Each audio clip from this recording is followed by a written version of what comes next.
सभी को प्रणाम।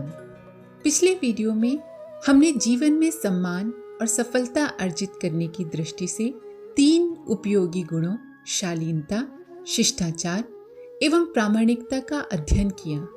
शालीनता व्यक्ति की आंतरिक जागरूकता, सुरुचि, कलात्मकता एवं सौंदर्य भावना की बाह्य अभिव्यक्ति होती है।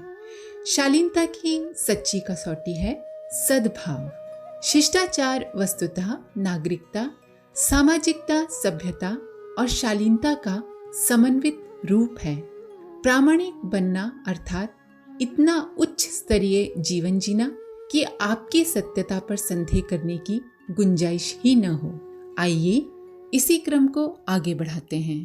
परम पूज्य गुरुदेव आगे लिखते हैं, मनुष्य की अंतरात्मा में ईश्वरीय तत्व का सतोगुण का जितना प्रकाश बढ़ता है उतनी ही उसकी परमार्थ बुद्धि जागृत होती है। जो जितना स्वार्थी है उसकी भावनाएं उतनी ही संकीर्ण होती हैं। दूसरों के दुख दर्द में जिसे जितनी अरुचि है उसे उतना ही नीच, शूद्र या पतित कहना होगा। पशुता का तमोगुण का चिन्ह एक ही है और वो है केवल अपने बारे में सोचना। ये भावना जब इतनी प्रबल हो जाती है कि दूसरों को हानि पहुंचाकर भी अनुचित और अधर्म करके भी अपना लाभ सिद्ध किया जाता है तो उसे असुरता कहते हैं। नर पिशाचों की गतिविधियां ऐसी ही होती हैं। वे अपने छोटे लाभ के लिए दूसरों का बड़े से बड़ा अनर्थ कर डालने में संकोच नहीं करते। मानवता का चिन्ह ये है कि दूसरों की सुख सुविधाओं का, उनके उचित अधिकारों का ध्यान रखते हुए ही अपनी सुविधा एवं अपनी उन्नति की व्यवस्था करें। नीति और सदाचार पूर्वक उन्नति करने का मार्ग मनुष्यों का है। श्रेष्ठ मानव अपने स्वार्थों की हानि सहन करके भी दूसरों की सुख सुविधा बढ़ाने का प्रयत्न करते हैं। अपनी उन्नति रोककर भी दूसरों को उन्नतिशील बनाने में प्रसन्न होते हैं। दूसरों के सुख में अपना सुख और दूसरों के दुख को अपना समझकर जो परमार्थ में संलग्न रहते हैं, इसके लिए अपने स्वार्थ को भुला देते हैं, ऐसे त्यागी और परमार्थी व्यक्ति देवता कहे जाते हैं। आध्यात्मिक उन्नति की परीक्षा इस कसौटी पर की जाती है कि मनुष्य का स्वार्थ कितना घटा और परमार्थ कितना बढ़ा। भजन पूजन यदि सच्चा हो तो उसका प्रतिफल इसी रूप में परिलक्षित होता है। तृष्णा और वासनाएं निम्न स्तर की मनोभूमि में बढ़ी चढ़ी रहती हैं। जैसे जैसे आंतरिक स्तर परिष्कृत पवित्र होता है वैसे वैसे मनुष्य संयम और सेवा की बात सोचने लगता है। तब संग्रह की नहीं, त्याग की वृत्ति बढ़ती है। दूसरों से अपना स्वार्थ कैसे सधे ये सोचने की अपेक्षा ये इच्छा होना चाहिए कि जो कुछ अपने पास है उसका लाभ दूसरे कैसे उठा सकें। कई व्यक्ति अपने लाभ के उद्देश्य से भजन करते हैं, कामनाओं से प्रेरित होकर उनके अनुष्ठान चलते हैं। स्वर्ग और मुक्ति की, रिद्धि और सिद्धि की प्राप्ति के मनोरंजन को पूर्ण करना ही उनकी ईश्वर भक्ति का प्रयोजन रहता है। अध्यात्म क्षेत्र का ये प्रयास सबसे निम्न स्तर का है। इसी प्रकार बाह्य जीवन में जिन्हें अपनी सुख सुविधाएं बढ़ाने के लिए प्रयत्न में संलग्न देखते हैं वे लोग भी नीचे स्तर के ही माने जाएंगे। जिस देश समाज में लोगों का आंतरिक स्तर नीचा रहता है वहां कोई महत्वपूर्ण प्रगति दृष्टिगोचर नहीं हो सकती।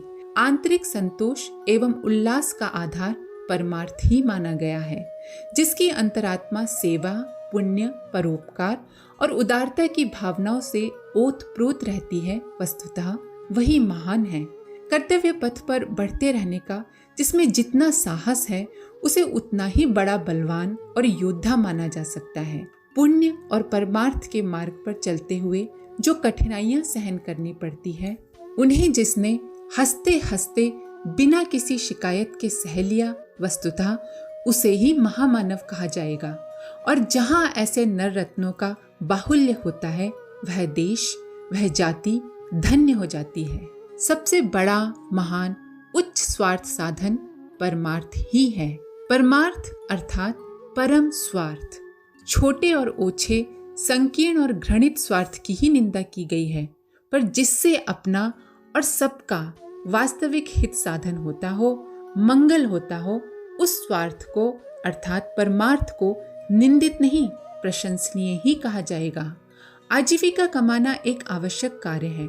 मनोरंजन एवं शरीर सुख का भी ध्यान रखा जाना चाहिए, पर यदि इतने तक ही सीमित रह गए तो कहना पड़ेगा कि मनुष्य जीवन जैसे बहुमूल्य सौभाग्य को कौड़ी मोल बर्बाद किया जा रहा है।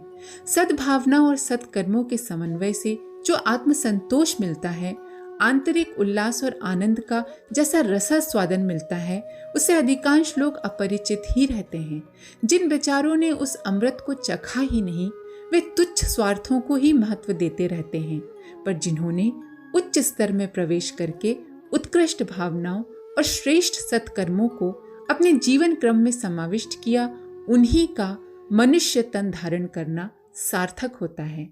मानव जीवन की सार्थकता इस बात पर निर्भर है कि किसमें कितनी परमार्थी भावनाएं भरी हुई हैं।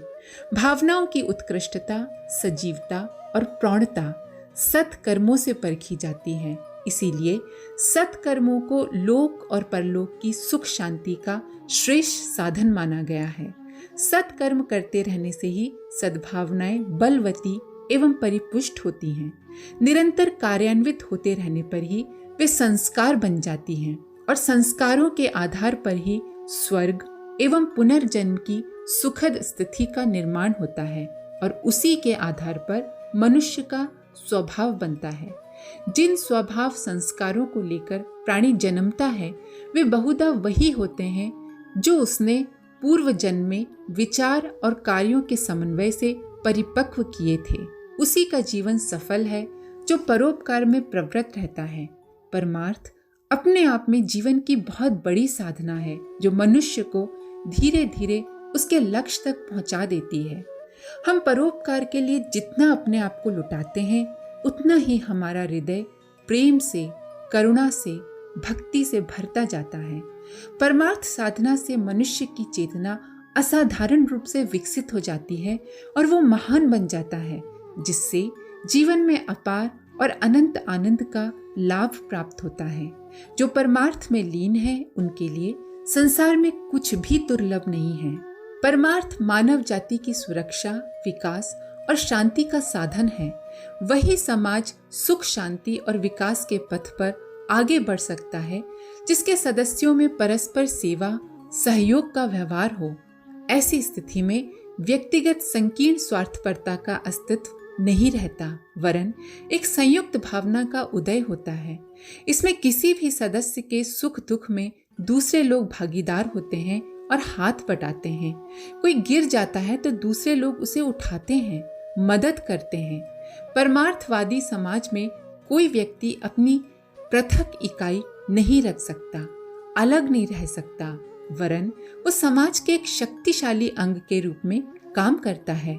इससे जहाँ समाज को गारंटी मिलती है, वहाँ व्यक्ति को भी सुरक्षा, सहजीवन की गारंटी मिलती है। वो अपने जीवन को उपयोगी और अर्थपूर्ण समझने लगता है और अपने कर्तव्य, भार, उत्तरदायित्वों का भी बड़ी प्रसन्नता से निर्वाह करता है। इस तरह परमार्थवाद व्यक्ति और समाज दोनों के विकास, प्रगति, सुख और शांति, सुरक्षा और सहयोग को जन्म देता है। वह समाज जीवित नहीं रह सकता जिसके सदस्यों के बीच परस्पर सेवा, सहयोग के आधार पर परमार्थ की भावना ना हो। इसके अभाव में उस समाज के रोगी, अपंग, असहाय, वृद्ध व्यक्तियों का निर्वाह नहीं हो पाता। जिसमें स्वार्थ परायण व्यक्ति अधिक हों, वह समाज जीवित नहीं रह सकता और न वह उन्नति और विकास की ओर अग्रसर हो सकेगा, क्योंकि केवल अपने स्वार्थ को महत्व देने वाले व्यक्तियों में एक दूसरे के प्रति षड्यंत्र, संदेह और अविश्वास का बोलबाला रहेगा। द्वेष, वैमनस्य उनका धर्म बन जाएगा और अंततोगत्वा ऐसा समाज छिन्न भिन्न होकर नष्ट भ्रष्ट हो जाएगा। सभी समाज व्यवस्थाओं, धर्म परंपराओं में परमार्थवाद को, सेवा को सर्वोपरि स्थान दिया गया है। इसी पर समाज का अस्तित्व एवं उसका विकास निर्भर करता है। परमार्थ के अंतर्गत मनुष्य दूसरों के कल्याण, उनके लाभ, सुख सुविधा के लिए प्रयत्न ही नहीं करता, वरन आवश्यकता पड़ने पर अपने स्वार्थों का स्वेच्छापूर्वक बलिदान करने को तैयार रहता है।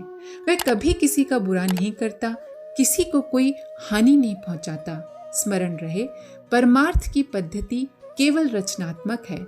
इसमें बुरे के प्रति भी भलाई का ही रास्ता है।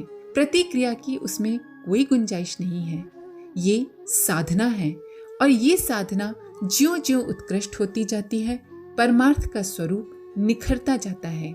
मनुष्य मानव से महामानव बनता जाता है। किसी जोर जबरदस्ती से नहीं, वरन स्वेच्छा से प्रेरित होता है परमार्थ। किसी लाभ या किसी उपयोगिता या कुछ पाने की इच्छा से किया गया परोपकार झूठा है। ऐसे परमार्थ का कोई मूल्य नहीं होता। इतना ही नहीं, उसमें किसी तरह के आनंद अथवा उपयोगिता की भावना भी नहीं रखनी चाहिए, क्योंकि किसी लाभ अथवा उपयोगिता के हेतु पर टिकने वाले सामाजिक संबंध जल्दी ही छिन्न भिन्न होकर अनुपयोगी सिद्ध हो जाते हैं। परमार्थवाद जनजीवन की सुरक्षा, समृद्धि व विकास का मार्ग है। इससे समाज के सभी अंगों को गति मिलती है। कोई भी अपने आप को अकेला, निस्सहाय नहीं समझता। इस पद्धति में व्यक्ति और समुदाय दोनों का ही भला होता है। इसीलिए संत, महात्मा, महापुरुषों ने परमार्थ को मानव जीवन का आवश्यक धर्म बताया है। परोपकार में किए जाने वाले कर्म विवेक और सद्बुद्धि से प्रेरित होने चाहिए, तभी वे सत्परिणाम पैदा करते हैं। किसी मोह, द्वेष, अंधविश्वास, किसी आसक्ति की प्रेरणा से किए गए कार्य दूसरों को हानि ही पहुंचाते हैं। मोहासक्त माँ बाप अपने बच्चे की अनुचित मांगे पूरी करते हैं, उसमें बुरी आदतें डाल देते हैं जो बच्चे के लिए बड़ी अहितकर होती हैं। परमार्थ एकांगी या एकदेशी नहीं होता, वो सार्वभौमिक होता है। वो किसी व्यक्ति विशेष तक सीमित नहीं रहता, वो सब तरफ फैला होता है, सबके लिए होता है। केवल अपने बच्चों के लिए भला चाहने वाले दूसरों के बच्चों के प्रति रूखा बुरा व्यवहार कर सकते हैं। कई लोग अपनी जाति, दल या समुदाय में परस्पर सेवाभावी और सहयोगी बन सकते हैं, किंतु अन्य जातियों, समाज के दलों के प्रति उनका ऐसा व्यवहार नहीं होता। बड़े रूप में मनुष्य अपने देश के लिए सब कुछ लुटा सकता है, किंतु दूसरे देश पर आक्रमण कर उस पर कब्जा करने में उसे संकोच नहीं होता। किसी संस्था का सदस्य बनकर उसके लिए मनुष्य अपने हितों को भी त्याग सकता है, किंतु आवश्यकता पड़ने पर वह अन्य संस्थाओं को अपना सहयोग, सहायता देने में कंजूसी कर सकता है। ये अधूरा परमार्थ है, ये संकीर्ण परमार्थ है, ये परमार्थ है ही नहीं। परमार्थ जीवी का उद्देश्य सबकी सेवा, सबका भला, सबका कल्याण करना होना चाहिए। सर्व जन हिताय, जहाँ भी दूसरों के लिए आवश्यकता हो, वहीं परमार्थ के पथिक को चाहिए कि बिना किसी आनाकानी के अपना कर्तव्य पूरा करे। अदृश्य सृष्टा ने अपने स्वरूप को मानवीय काय कलेवर में प्रकट किया है, तभी तो हम कहते हैं कि मनुष्य ईश्वर का अंश है। साथ ही मनुष्य से ये भी अपेक्षा की है कि वो उसको दी गई विभूतियों को व्यर्थ ही खर्च न करे और न ही स्वार्थपरता की होली खेले। मनुष्य आत्मिक रूप से ऊंचा उठे और अपने आसपास सदाशयता का बीजारोपण करे और निरंतर उसको खाद पानी देता रहे, सत्कर्म परोपकार करते हुए। यही है परमार्थ परायणता, जिस पर टिका है ये समूचा ब्रह्मांड।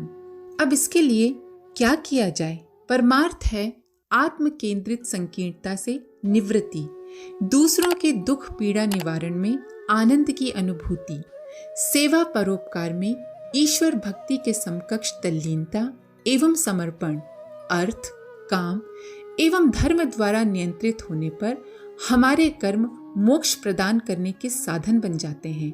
अतः यदि आप दैनिक मजदूरी करते हैं अथवा व्यापारी हैं तो प्रतिदिन, और यदि वेतन भोगी कर्मचारी हैं तो वेतन वितरण वाले दिन आय का कुछ अंश नियमित रूप से निकालकर अपनी पूजा, अपने इबादत के स्थान पर रख दिया करें। इसके लिए कोई गुल्लक, किसी डब्बे का उपयोग किया जा सकता है और उस धन को सत् प्रयोजन के लिए लगाएं। बच्चों में भी यही आदत डालें, इससे उनमें भी परमार्थ परायणता की भावना बचपन से ही विकसित होगी।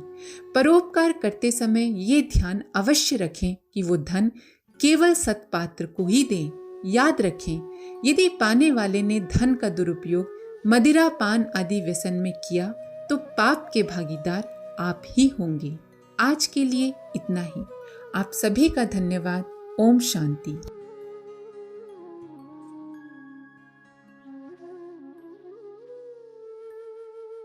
हमारे YouTube चैनल को सब्सक्राइब करें और बेल आइकन को दबाकर ऑल पर क्लिक करें ताकि आने वाले सभी वीडियोस की नोटिफिकेशन आपको मिलती रहे।